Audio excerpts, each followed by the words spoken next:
वेदनुते पङ्कजवासिनि देवसुपूजित सद्गुणवर्षिणि शान्तियुते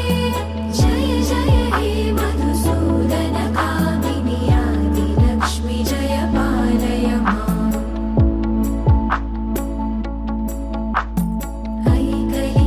ऐकलिकल्मषनाशिनि कामिनि वैदिकरूपिणि वेदमये क्षीरसमुद्भव मङ्गलरूपिणि